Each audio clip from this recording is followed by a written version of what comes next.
우리가 성막의 덮개와 문에 대해서 생각을 해보았습니다. 성막의 덮개는 총 4개의 덮개가 있었죠. 제일 첫 번째는 배실과 청색, 자색, 홍색 실로 짜여져 있는 것이었는데 그 내부의 무늬는 그룹 천사가 새겨져 있다고 했습니다. 두 번째 덮개는 염소털로 만든 것이었는데 이것은 첫 번째 덮개를 보호해주는 기능이 있으면서 동시에 그 하얀색은 그리스도의 순결한 인격을 상징해준다, 그렇게 말을 했죠. 세 번째는 붉은 물들인 순양의 가죽으로 되어 있는 덮개인데 이것은 예수 그리스도의 십자가의 보혈을 나타내 준다 그랬습니다. 그리고 마지막 네 번째가 해달의 가죽으로 되어 있는 것인데 이것은 겉으로 볼 때는 별 볼품이 없어 보이고 칙칙한 색깔로 되어 있습니다만 가장 튼튼하고 견고해서 예수 그리스도의 강인하고 강직한 성품을 드러내 준다라고 말했습니다. 그래서 결국 이 성막의 덮개는 우리에게 무엇을 보여주고 있는 것인가?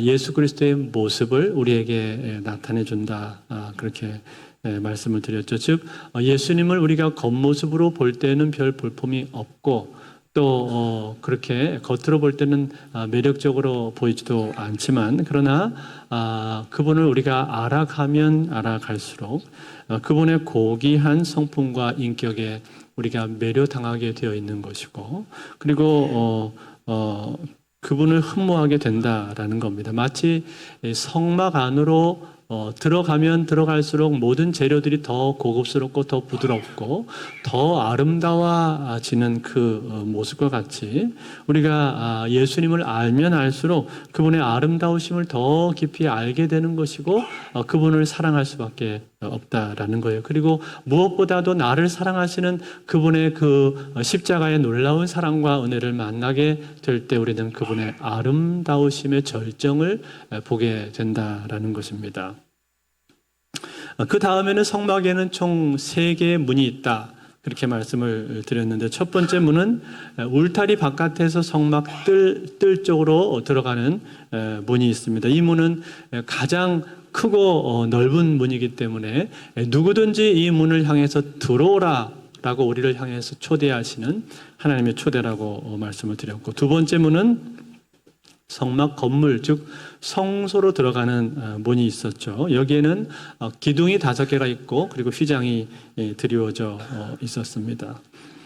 이 성소로 들어가는 문은 제사장만 들어갈 수 있다, 그렇게 말을 했죠. 그리고 마지막 세 번째 문이 지성소, 성소하고 지성소 사이에 있는 문이 있는데 여기에는 기둥이 4개가 있고 여기에도 휘장이 드려져 있는데 이 휘장에는 무엇이 새겨져 있습니까? 그룹 천사의 모양이 아름답게 새겨져 있습니다. 그리고 이 마지막 세 번째 문은 누구만 들어갈 수 있습니까? 대제사장만.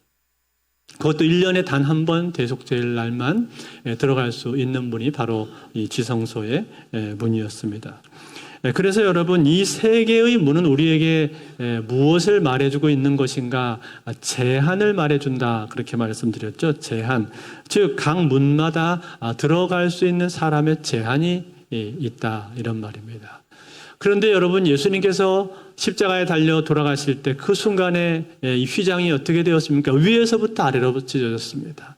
휘장이 갈라져 버렸습니다. 그로 말미암아서 이제는 우리가 모두 다 하나님이 계시는 지성소로 들어갈 수 있게 되었다라는 거죠. 왕 같은 대제사장이 우리가 되어서 하나님이 계신 곳으로 갈 수 있게 되었고 하나님을 직접 뵐 수 있게 되었다는 거예요. 예수 그리스도의 이름으로 말미암아 우리가 기도하고 하나님을 직접 만날 수 있는 영광스러운 자리로 우리가 초대를 받게 된 것입니다. 이것이 성막의 문이 우리에게 주는 은혜였습니다. 자, 이렇게 해서 이제 우리가 성막의 내부와 외부 그리고 그 안에 구조물들을 전부 다 살펴보았습니다. 이 성막 전체를 보는데 꽤 오랜 시간이 걸렸는데 여러분, 이 성막에 대해서 좀 이해가 되셨는지를 모르겠습니다. 자, 그리고 나서 이제 오늘 우리가 생각해 볼 것은 무엇인가 하니 이 성막을 다 만든 후에 이제 실질적으로 이 성막 안에 들어가서 일을 할 사람들은 누구냐 하면 바로 제사장입니다. 제사장. 이 제사장의 위임식에 대해서 오늘 나오고 있는데 특별히 그 중에서도 제사장의 대표격이라고 말을 할 수 있는 사람, 즉 아론과 그의 아들들의 위임식에 대해서 오늘 말씀을 해주고 있습니다. 저는 오늘 이 위임식의 모습을 함께 살펴보면서 이 위임식이 주는 의미가 무엇인가, 내용이 무엇이고 그 의미가 무엇인가 하는 것을 같이 살펴보면서 은혜를 받기를 원합니다.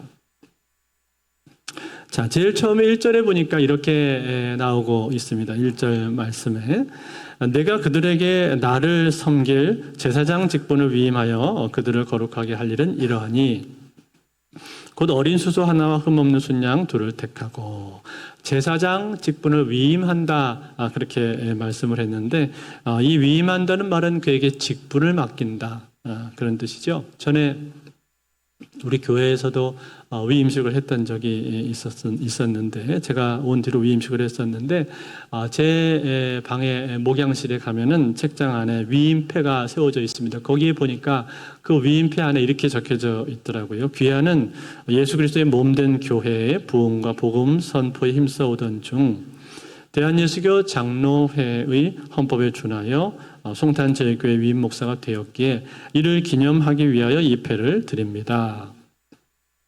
이러면서 위임 목사가 된 것을 선언해 주었단 말이에요.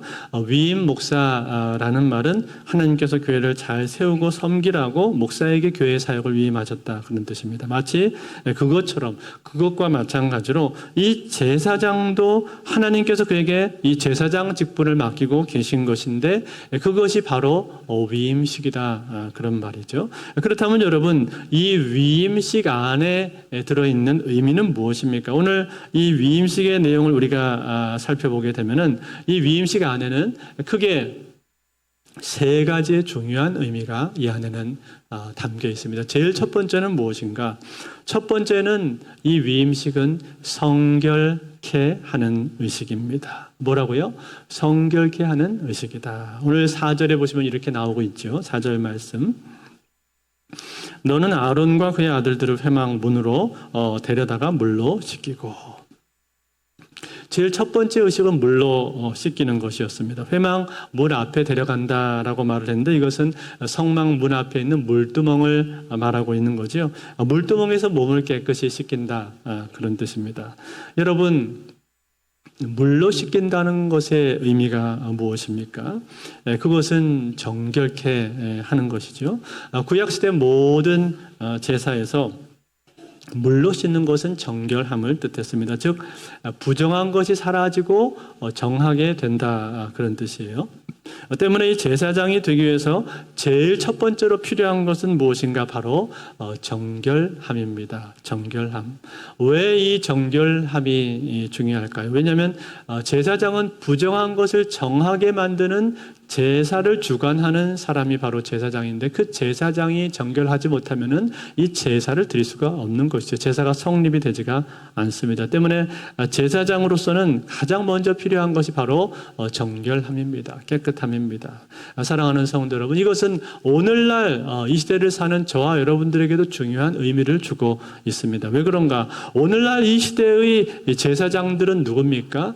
저와 여러분들이 바로 제사장들입니다.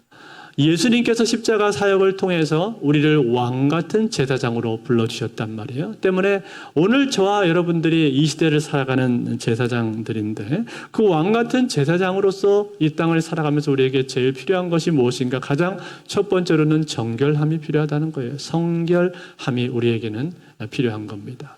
여러분 성경에 보면요. 디모데 후서 2장 20절 21절에 이런 말씀이 나옵니다. 우리 한번 같이 읽어볼까요? 같이 읽겠습니다. 시작. 큰 집에는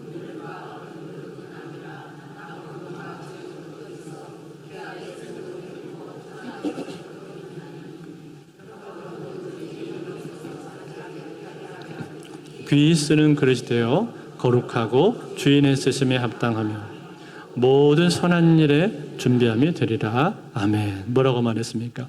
큰 집에는 그릇들이 많이 있다. 그렇게 말했죠. 금그릇도 있고 은그릇도 있고 또 나무로 만든 그릇도 있고 노수로 만든 그릇도 있다. 질그릇도 있다. 이렇게 많은 그릇들이 있는데 그런데 정작 주인이 쓰는 그릇은 어떤 그릇이라는 거예요? 주인이 쓰는 그릇은 정해져 있습니다. 어떤 그릇을 주인이 쓸 수 있는가? 깨끗한 그릇이어야 주인이 쓸 수 있다. 그런 말이죠. 즉 아무리 금으로 만들어져서 고급스럽고 번쩍번쩍하고 멋있게 보인다 할지라도 막상 그 그릇을 쓰려고 할 때 그 그릇이 깨끗하지 못하면 쓸 수가 없다는 거예요. 쓰려고 보니까 뭐가 잔뜩 거기 묻어 있단 말이에요. 더러운 것들이 꽉 끼어 있단 말이에요. 그럼 어떻습니까? 주인이 쓰려고 하다가도 그 그릇을 그냥 내려놓게 되는 거죠. 또 은으로 만들어져 있어서 겉으로 볼 때 매우 매력적으로 보이고 아주 예쁘게 보이는데 쓰려고 하니까 어때요? 안쪽에 얼룩이 져 있고 찌든 때가 그 안에 꽉 끼어 있단 말이에요. 그러면 어떻습니까? 그 은 그릇도 쓸 수가 없다는 거예요. 겉으로 볼 때는 멀쩡해 보이고 좋아 보이지만 막상 쓰려고 할 때는 더러워서 쓰지를 못한다는 겁니다. 그렇지만 여러분, 비록 질그릇이라고 할지라도 별로 비싼 것은 아닌데 그런데 그 안에 안과 밖이 깨끗하게 닦여져 있다면 그러면 손님이 오시게 되었을 때 주인이 비록 비싼 것은 아니지만 깨끗하기 때문에 그 그릇을 손님을 위해서 꺼내올 수가 있다 이 말이에요. 그러면 여러분 그 그릇 입장에서는 어떻습니까? 굉장히 영광스러운 거죠. 자기가 비싼 그릇도 아닌데 이렇게 중요한 자리에 늠름하게 나와서 주인을 위해서 쓰임을 받고 있으니 얼마나 영광스러운 일입니까? 그것이 이 그릇에 대한 원리라고 말씀을 하고 있다는 거예요. 사랑하는 성도 여러분, 이것은 오늘날 우리 그리스도인들의 삶도 역시 마찬가지입니다. 하나님께서 누군가를 쓰시는데 어떤 사람을 쓰십니까? 학벌 좋은 사람, 집안 배경이 좋은 사람, 외모가 아름다운 사람, 그런 사람 쓰시는 것이 아닙니다. 하나님은 우리를 사용하실 때요, 내가 공부 많이 했다고 돈 많다고 쓰시는 것도 아니에요. 세상적으로 경험이 많아야 하나님이 쓰실 수 있습니까? 그렇지 않습니다. 그런 조건들을 보고 하나님이 우리를 쓰시는 게 아니라 하나님이 우리를 쓰실 때 뭘 보고 쓰시느냐? 내가 깨끗하면 쓰십니다. 깨끗하고 정결하고 내가 성결함으로 준비되어 있을 때 하나님이 나를 사용하실 수가 있다는 거예요. 아무리 지식이 많고 지혜가 많다고 할지라도 심지어 여러 가지 경험들이 많이 있다고 할지라도 그 사람의 마음이 죄로 가득 차 있다면, 늘 생각하는 것이 더럽고 추하고 음란하다면, 내가 하는 행동이나 말이 항상 죄된 쪽으로 흘러가고 있다면 그 사람은 하나님께서 쓰실 수가 없다라는 거예요. 아니 쓰고 싶어도 사용될 수가 없습니다. 하나님은 거룩하시기 때문에 그 죄가 내 마음에 꽉 끼어 있는 모습을 하나님이 쓰실 수가 없다는 거예요. 그러므로 사랑하는 성도 여러분, 오늘 우리가 왕 같은 제사장으로 부름을 받은 사람들인데 그 부름받은 사람으로서 거기에 합당하게 쓰임받기 위해서 우리에게 가장 먼저 필요한 것이 무엇입니까? 바로 정결함과 성결함이 우리에게 필요한 줄로 믿습니다. 그렇다면 여러분, 어떻게 하면 우리가 정결해질 수가 있습니까? 내 힘으로는 어렵습니다. 내 힘으로 정결해질 수가 없습니다. 주님의 도우심이 반드시 필요하다는 거예요. 그래서 날마다 우리가 주님의 십자가의 보혈을 의지해서 죄의 씻음을 받아야 하는 것이고, 내 죄가 발견될 때마다, 내 안에서 내 죄가 나타날 때마다 우리는 주님 앞에 나와야 됩니다. 그리고 그 앞에서 회개하고 통회 자복을 하는 가운데 죄 사함을 받게 되는 거지요. 그래서 요한일서 1장 9절에 보면 이렇게 말씀을 하고 있습니다. 요한일서 1장 9절, 만일 우리가 우리 죄를 자백하면 그는 미쁘시고 의로우사 우리 죄를 사하시며 우리를 모든 불의에서 깨끗하게 하실 것이요. 우리가 자백하면 주님께서 우리의 죄를 사하신다고 말씀을 했습니다. 우리 모든 불의에서 우리를 깨끗하게 만들어 주신다고 말씀을 했습니다. 때문에 우리는요, 날마다 하나님 앞에 나와서 자백하는 것을 게을리해서는 안 됩니다. 늘 내 안에 죄가 있는가를 돌아보고, 그리고 그 죄 문제를 하나님 앞에 고백함으로 해결받을 수가 있어야 된다는 거예요. 그런가 하면 여러분, 또 한 가지 필요한 것이 있습니다. 그것은 무엇입니까? 바로 하나님의 말씀이죠. 말씀. 에베소 에베소서 5장 26절에 보니까 이렇게 말하고 있습니다. 이는 곧 물로 씻어 말씀으로 깨끗하게 하사 거룩하게 하시고, 말씀으로 깨끗하게 하신다, 그렇게 말씀을 했죠. 즉 우리가 여러분 거룩하게 되는 것은요, 하나님의 말씀으로 우리가 거룩하게 된다라는 거예요. 하나님의 말씀을 계속 읽고 묵상하고 말씀을 가까이 대할 때 그 말씀이 우리를 거룩으로 인도해 가는 겁니다. 내가 다른 길로 가려고 하다가도 말씀이 생각이 나서 그 말씀이 떠오르면은 그 말씀이 나를 바른 길로 데리고 간다라는 거죠. 그래서 시편 기자는요, 이렇게 고백을 했습니다. 시편 119편 11절에 보니까 이렇게 말합니다. 내가 주께 범죄하지 아니하려 하여 주의 말씀을 내 마음에 두었나이다. 범죄하지 않기 위해서 하나님의 말씀을 내 마음속에 두었습니다. 그렇게 말하죠. 이처럼 말씀을 가까이 대할 때 또 십자가의 보혈을 의지해서 날마다 하나님 앞에 회개 기도를 드릴 때 우리는 그 가운데서 정결함을 입을 수가 있는 겁니다. 이것이 우리가 제사장으로 쓰임받는 첫 번째 비결입니다. 두 번째입니다. 두 번째로 이 위임식에 나오는 중요한 내용은 무엇입니까? 그것은 바로 의복을 갖추는 일이죠. 오늘 5절과 6절에 보면 나오는데 우리 한번 같이 읽어볼까요? 5절, 6절 같이 읽습니다. 시작. 의복을 가져다가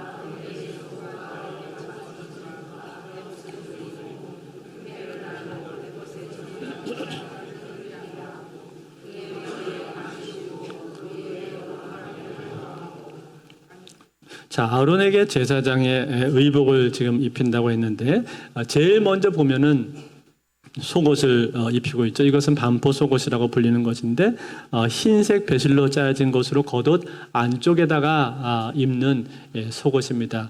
이 속옷은요, 예수 그리스도의 인성을 우리에게 상징해주고 있습니다. 그 다음에 에봇 받침으로 입는 겉옷이 있다고 했는데 이 겉옷은 색깔이 무슨 색이냐면 청색입니다. 여러분, 청색은 뭘 보여준다고 했습니까? 하늘을 보여준다고 말씀을 드렸죠. 그래서 하늘에서 오신 예수 그리스도를 나타내주는 거고, 다시 말해 그리스도의 신성을 우리에게 보여주고 있는 것입니다. 그 다음에 겉옷 위에 입는 제사장들만의 특별한 옷이 하나가 있는데 그게 뭐냐면 바로 에봇입니다. 에봇. 성경에서 보신 적 있으실 텐데 이것은 소매가 없는 일종의 조끼하고 비슷한 옷입니다. 근데 이 에봇의 가슴 부분에 보면요, 판결 흉표가 있는데 이 판결 흉표 안에는 12개의 보석이 여기에 박혀 있습니다. 여러 가지 다양한 종류의 보석이 12개가 박혀 있어서 각 보석마다 각 12지파들의 이름이 거기에 다 일일이 새겨져 있단 말이죠.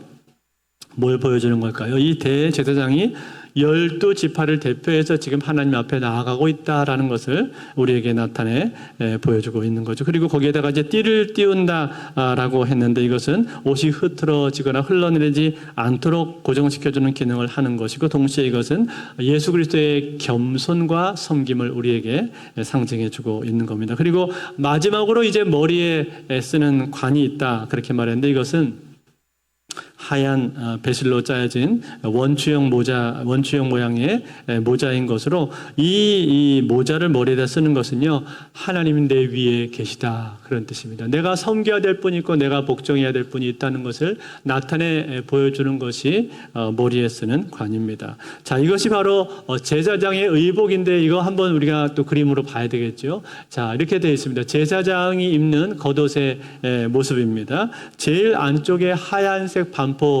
속옷이 있죠. 이게 소매가 나와 있는 것이 지금 이제 속옷이고, 그 위에 청색 겉옷을 입고, 그리고 그 다음에 에봇을 입었습니다. 조끼처럼 앞치마처럼 생긴 게 바로 에봇이에요. 그리고 에봇의 가슴에 보면은 판결 흉패가 있고 그 판결 흉패 안에 12개의 보석이 거기에는 달려져 있습니다.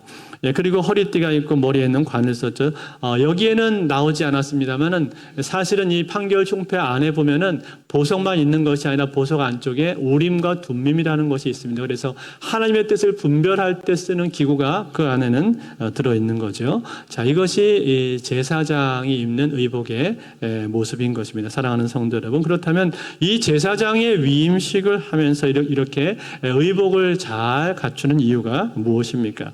이처럼 의복을 온전하게 잘 갖추는 것이 의미해 주는 바가 무엇입니까? 그것은 예수 그리스도의 성품을 드러내주고 있는 겁니다. 겁니다. 즉 예수 그리스도로 덧입고 예수 그리스도로 옷 입는다 그런 뜻이에요. 예수님의 온유하고 겸손하신 성품, 사랑과 공의의 성품, 그리고 섬김과 다스림이 완전하게 조화를 이루고 있는 그 성품을 보여주고 있는 겁니다. 동시에 그러면서 그 예수님을 예표하고 그의 뒤를 따르는 사람이 바로 제사장인데 그 제사장 역시 예수 그리스도의 이 성품을 본받아야 한다라는 거죠. 즉 본 되시는 예수 그리스도의 뒤를 따른다라는 의미로 이러한 의복을 이 제사장이 갖추고 있는 겁니다. 그래서 에베소서 4장 22절에서 24절에 보면 이렇게 말씀하고 있습니다. 같이 한번 읽어볼까요? 같이 있습니다. 시작. 너희는 유혹의 욕심을 따라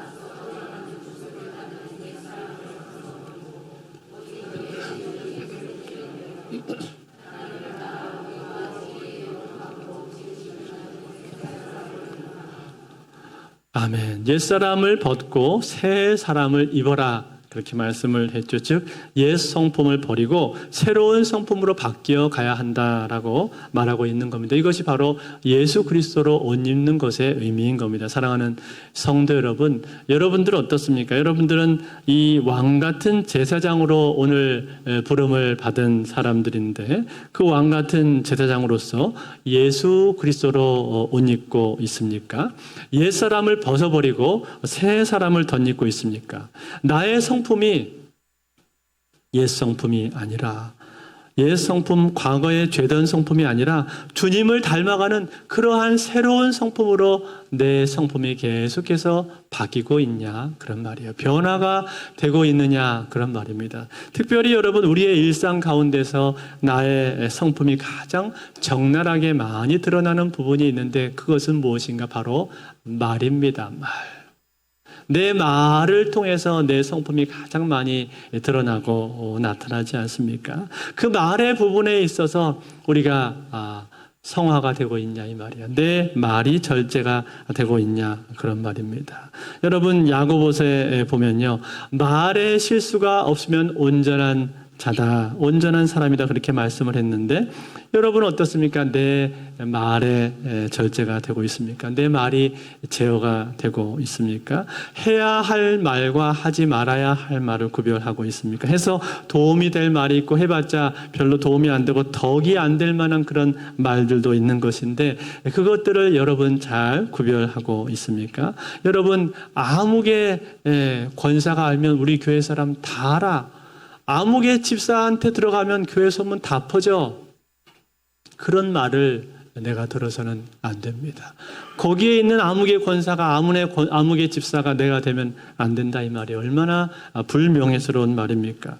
특별히 여러분 우리 직분자들은요 무엇보다도 입이 무거워야 됩니다. 내가 아는 내용이라고 해서 다 말하고 다니는 것이 능사가 아닙니다. 이 얘기가 과연 교회에 도움이 되는가? 하나님의 나라와 하나님의 사역에 덕이 될 것인가? 그것을 생각하면서 말을 해야 되는 것이지 내가 들은 내용이라고 해서 다 떠벌리고 다니는 것이 절대로 유익하지 않다라는 거예요. 여봐, 그거 알아? 그렇게 쓱 다가와서는 누군가 다른 성도들의 치부를 금방 드러내는 것. 어떤 경우에는 제대로 확인도 해보지 않고 그저 소문으로 들은 이야기를 떠벌리고 다니는 것. 그것은 옳지 않다는 거예요. 그러면 여러분 소문이라는 것은요. 이 사람 저 사람 거치면서 사실이 아닌 내용까지 거기 덧붙여지게 되어 있는 거고 거기에 전달하는 사람의 감정까지 들어가서 더 부풀려지게 마련입니다. 그러면 나중에는 걷잡을 수 없이 간다 이 말이에요. 그런 일들이 많이 일어납니다. 때문에 여러분 우리는 어떻게 해야 됩니까? 나의 옛 성품을 버리고 새 성품을 얻기 위해서 가장 먼저 필요한 게 뭐냐? 내 입에 말을 조심해야 될 줄로 믿습니다. 내 입에 파수꾼을 세워주소서 이 시편의 기자의 기도가 나의 기도가 돼야 된다는 거예요. 그러면서 나의 나의 말을 점검해 보십시오. 과연 내 말이 거룩해지고 있는가? 내 입에서 나오는 말이 정직하고 덕스러운 말, 선한 말이 내 입에서 나오고 있는가? 온유하고 겸손하게 말을 하고 있는가? 스스로 우리는 돌아봐야 될 겁니다. 그런가 하면 어떤 사람들은요, 다른 사람들을 자주 비판하고 정죄 합니다. 자기가 심판자의 자리에 앉아서 이것은 옳고 저것은 틀렸다. 이 부서는 이게 문제고 저 부서는 담당자들의 방식이 문제야. 이런 식으로 계속해서 자기가 심판자의 자리에 앉아 있는 사람이 있습니다. 판단하는 사람이 있습니다. 자기가 하나님의 자리에 앉아 있는 거예요. 그러면서 자기 스스로는 똑똑하다고 생각을 합니다. 아니요. 똑똑한 거 아닙니다. 그것은 절제가 안 되는 것이고 자기의 분수를 모르고 있는 것입니다. 여러분, 우리는 심판자가 아닙니다. 심판자는 누구십니까? 하나님이 심판자신 거예요. 우리는 뭘 해야 됩니까? 우리는 교회에서 서로 사랑하고 격려하고 위로하고 서로를 위해서 기도해 주는 것, 그것이 하나님께서 우리에게 말씀하신 것이지 우리가 심판자의 자리에 가서는 안 된다는 거예요. 그것이 교회를 살리는 길이고 생명력을 교회에 불어넣는 길입니다. 그런가 하면 또 어떤 사람들은요, 입만 열면 짜증이 튀어나오는 사람이 있습니다. 자꾸만 신경질적인 반응이 나온단 말이에요. 여러분, 교회에서 내가 봉사를 하는데 자꾸만 화가 나고 짜증이 나고 그리고 다른 사람들이 하는 모습이 눈에 거슬립니까? 그러면 여러분, 그 사람은요, 지금 상당히 위험한 상태에 있는 거예요. 영적으로 볼 때 대단히 상태가 좋지가 않은 것입니다. 내가 자꾸만 짜증이 나고 다른 사람들이 하는 거에 대해서 눈에 거슬린다. 그러면 잠깐 스톱해야 됩니다. 잠깐 멈추고 자기 자신을 돌아볼 필요가 있어요. 금식이라도 하면서 내가 요즘 왜 이러지? 그러면서 자기 스스로를 돌아볼 필요가 있는 거예요. 영적인 빨간불이 들어와 있는 거나 마찬가지라 이 말이죠. 그렇게 자기 의에 사로잡혀서 다른 사람들을 판단하고 재단하고 비판하는 것 절대로 하나님께서 기뻐하시지 않습니다. 그렇게 봉사하는 거 참으로 위험한 거라 이런 말이에요. 오히려 공동체에 해악을 끼치게 되는 겁니다. 때문에 여러분, 우리는 교회에서 섬기면서도요, 자주 나 스스로를 돌아볼 필요가 있습니다. 나의 입에서 나오고 있는 말들이 어떤 말들이 나오고 있는가? 내가 다른 사람에게 친절하게 말을 하고 있는지, 내 입에서 나오는 말이 부드럽게 나가고 있는지, 다른 사람들한테 퉁명스럽거나 짜증스럽게 들리지는 않는지, 내 말을 듣는 사람이 내 말을 듣고 위로를 얻고 있는지, 용기를 얻는 말을 내가 해주고 있는지, 힘을 주고 세워주는 말을 내가 해주고 있는지, 아니면 그 반대인지 자꾸만 우리는 점검을 해봐야 된다는 거예요. 그것이 왕 같은 제사장으로서 우리가 그리스도의 인격을 닮아가는 부분입니다. 그리스도의 인격을 닮아갈 때 우리의 말의 부분이 많이 성화돼야 된다는 거죠. 마지막 세 번째입니다. 오늘 이 제사장 위임식이 우리에게 보여주는 세 번째 의미는 무엇입니까? 그것은 바로 기름 부음이죠. 기름 부음. 오늘 7절인데 같이 한번 읽겠습니다. 7절 말씀 같이 읽습니다. 시작. 관유를 가져다가 그의 머리에 부어 바르고. 제사장의 머리에다가 기름을 부었는데 여러분, 이것은 특별한 의미가 있습니다. 기름을 붓는다라는 것은요, 성령의 임재를 뜻하는 것입니다. 그래서 누가복음 4장 18절에 보면 이런 말씀이 나옵니다. 주의 성령이 내게 임하셨으니 이는 가난한 자에게 복음을 전하게 하시려고 내게 기름을 부으시고 나를 보내사 포로된 자에게 자유를, 눈먼 자에게 다시 보게 함을 전파하며 눌린 자를 자유롭게 하고.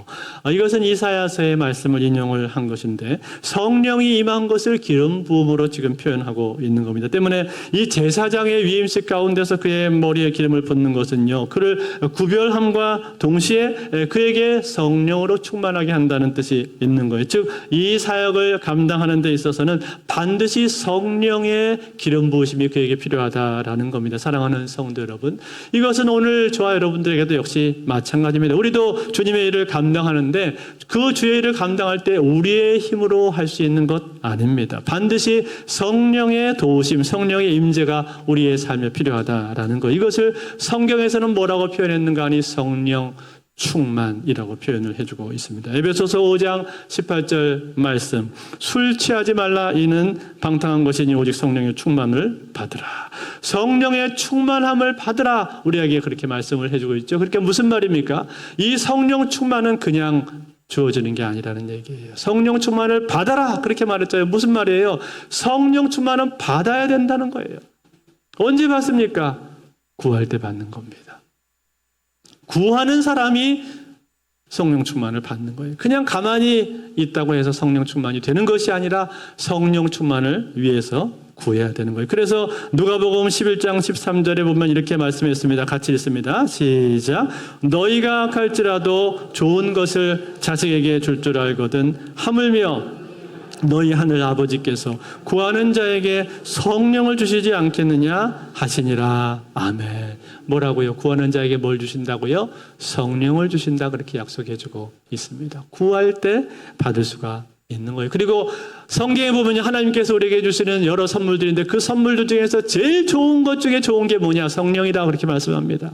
성령이야말로 하나님이 우리에게 주시는 것 중에 가장 좋은 선물이다. 그렇게 말씀해 주고 있는 거예요. 그러므로 사랑하는 성도들, 오늘 우리는 주님의 일을 감당하면서 무엇보다 이 성령 충만을 받으실 수 있기를 바랍니다. 하나님 앞에 구하심으로 말미암아 주님 나를 성령으로 충만케 하소서. 이 기도가 날마다 나의 기도 가운데 나와야 되는 것이고 내 기도 제목 1번에 있어야 되는 것이고 그로 말미암아 우리가 성령의 충만을 받아야 주님의 일을 잘 감당할 수가 있는 거예요. 성령 충만을 받으면요, 그러면 내 삶 속에 변화가 오게 되어 있습니다. 감사가 나오게 되어 있어요. 찬송이 나오게 되어 있습니다. 그리고 웬만한 일에 대해서는 짜증나고 불평하지 않습니다. 흔들리지 않습니다. 왜요? 성령 충만하니까 긍정적인 면들이 더 크게 보이는 것이고 성령 충만하니까 하나님께서 일하실 거라는 믿음이 생기는 거고 그로 말미암아서 내 입에서 나오는 말이 좋은 말, 칭찬의 말, 격려의 말, 긍정적인 말들이 나오게 돼 있다는 거예요. 그런데 만약에 성령 충만을 받지를 못하고 근근히 살아가게 된다면 그런 가운데서 일만 하고 봉사만 하면 어떻게 됩니까? 자꾸 짜증이 납니다.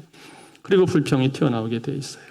하나님 앞에 나가서 내가 해결을 받아야 되는데 하나님 앞에 나가서 해결받지를 못하고 자꾸 사람들한테 돌아다니면서 말을 하고 다니게 된단 말이죠. 그걸로 자기 스트레스를 풀려고 한단 말이에요. 그렇지만 그것은 절대로 궁극적인 해결책이 아닙니다. 궁극적인 해결책은 어디에 있는가? 하나님 앞에 나와서 그 가운데서 기도하고 성령 충만을 받을 때 거기에서 우리의 삶이 새로워지고 새로운 믿음이 생기고 우리의 시야가 새롭게 열릴 줄로 믿습니다. 그러므로 우리는 성령의 충만함을 덧입기를 원합니다. 이제 말씀을 맺겠습니다. 몇 년 전에 있었던 일입니다. 어떤 목사님이 성령 충만을 받기 위해서 기도하고 간구하던 중에 어느 날 성령께서 그의 마음을 가득 채우셨습니다. 그날 이후로 이 목사님의 삶에는 변화가 찾아오게 되었는데 특히 그의 언어 생활에 있어서 큰 변화를 경험하게 되었습니다. 이 목사님이 설교 중에 성도들 앞에서 이런 자기 고백을 했습니다. 여러분, 저는 성령 충만을 받게 된 후 제 삶 가운데서 가장 눈에 띄게 달라진 점이 바로 저의 언어 생활이었습니다. 과거에는 쉽게 화를 내고 가시돋친 말을 자주 내뱉었습니다. 때로는 남을 비판하고 험담하는 일도 있었습니다. 그렇지만 성령께서 제 마음을 다스리게 되자 점차 저는 말을 절제하게 되었고 언어 생활을 더 조심하게 되었습니다. 한 번은 아내와 의견 충돌이 있었을 때 일입니다. 예전 같았으면 벌써 목소리를 높이면서 제 주장을 강하게 내세웠을 텐데 성령 충만을 받은 이후로 차분히 아내의 말을 듣게 되었고 서로의 입장을 이해하게 되었습니다. 그러자 금세 갈등이 해결이 되었고 오히려 더 깊은 사랑과 이해가 생기게 되었습니다. 뿐만 아니라 교회 성도들과의 관계에도 변화가 생겼습니다. 과거에는 작은 문제에 대해서도 성도들을 비판하던 저의 모습이 이제는 성도들의 어려움과 고충을 더 이해하게 되었고 성도들을 격려하는 모습으로 바뀌게 되었습니다. 성령께서 저의 마음을 바꾸신 것입니다. 성령님이 다스리자 저는 그분의 지혜로 말하게 되었고 덕을 세우는 말들을 더 많이 하게 되었습니다. 이 모든 일들이 성령 충만으로 말미암은 변화입니다. 이러한 고백을 이 목사님이 앞에서 하게 되었습니다. 사랑하는 성도는 그렇습니다. 성령 충만은요, 이처럼 우리의 삶을 바꿉니다. 우리를 변화시킵니다. 우리를 언어 생활뿐만 아니라 삶의 모든 부분을 다 바꿔서 하나님이 보시기에 기쁜 삶으로 그리고 성도들 앞에서 덕을 끼치는 삶으로 바꾸는 것이 바로 성령 충만입니다. 그러므로 오늘 우리는 이 제사장의 위임식을 보면서 성령 충만을 사모하실 수 있기를 바랍니다. 사랑하는 성도 여러분, 우리는 왕같은 제사장으로 이 땅에 부름을 받은 사람들입니다. 이 제사장의 사명이 저와 여러분들에게 있습니다. 것입니다. 그러므로 오늘 우리는 이 대제사장으로서 먼저 성결하기를 원하고 예수님 닮은 아름다운 성품으로 인격으로 변화되어 가기를 원하고 그러기 위해서 무엇보다도 성령의 충만을 받으실 수 있기를 바랍니다. 이 성령 충만을 받아서 우리를 통해서 왕 같은 제사장의 아름답고 기품 있는 모습이 드러날 수 있기를, 그래서 참으로 우리의 삶이 하나님 앞에 영광이 되는 복된 성도들이 다 되실 수 있기를 우리 주 예수 그리스도로 축원드립니다.